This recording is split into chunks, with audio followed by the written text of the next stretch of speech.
in dog training, the three most common techniques that we use to train are luring, shaping, and capturing. Tonight, I'm going to talk about capturing. We spend a lot of time with our dogs, and a lot of times, especially during adolescence, our dogs really cause a lot of frustration with us. Sit. They're just into everything. They're exploring the world. We have a really hard time controlling them.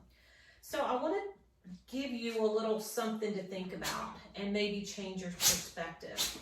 If we think about how we reinforce dogs, we do that a lot of times even unconsciously. If our dog jumps up on us, however, we don't want them to jump, we may push them down. We may just pet them really quick, thinking that's what they want, and once we pet them, they'll get down and leave us alone. But in reality, what we're doing is reinforcing. Any attention is what they're looking for. So even if we push our dogs down, a lot of times we do that if we have larger dogs, and sometimes it can't be helped. But the dogs can sometimes think we're playing with them. So we have to be really careful how we handle those situations.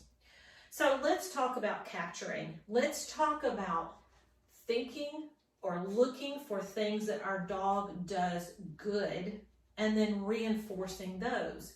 So it has to change. We have to change our mindset.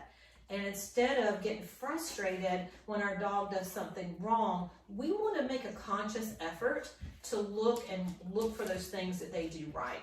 An example of this is Storm is laying down while I'm talking. You probably noticed a minute ago as I was putting treats in my pocket, she was jumping up on me trying to get the treats. Kind of ignored her, and she knows from our training that she's supposed to lay down and relax until I ask her to do something. But while she's laying down here, I'm going to just simply give her a treat, and I don't have to say anything to her.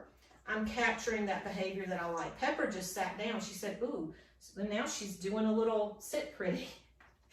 So she's trying to do something to get rewarded, and that's fine. I'm getting the behaviors that I want. I'm getting calm behavior. I'm getting focused. They're both focused on me. I'm not holding treats in my hand, but they're both listening to me, and they're both waiting. They're not frolicking and playing. They're not jumping all over me. They're not jumping all over each other. They're not tearing anything up.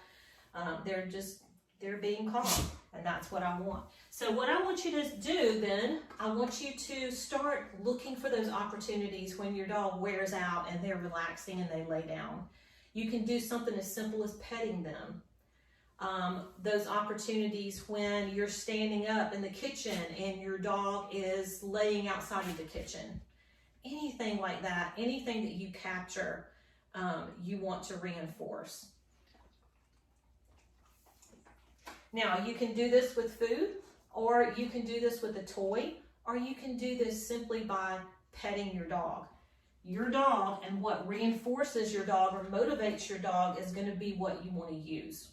So if your dog, a lot of dogs in their adolescence years, they get too excited when you pet them. So that might not be something that you want to do. Maybe you start off giving them treats and rewarding them, reinforcing them with a treat, and then transition over to petting. And you can do this simply by a treat and petting. And that teaches your dog, it just combines the two and conditions them to being calm when they're pet, when you give them pets, when they're petted. All right? So start looking for the good in your dogs, and good things will happen. Sit. Good girl. Good job, girls.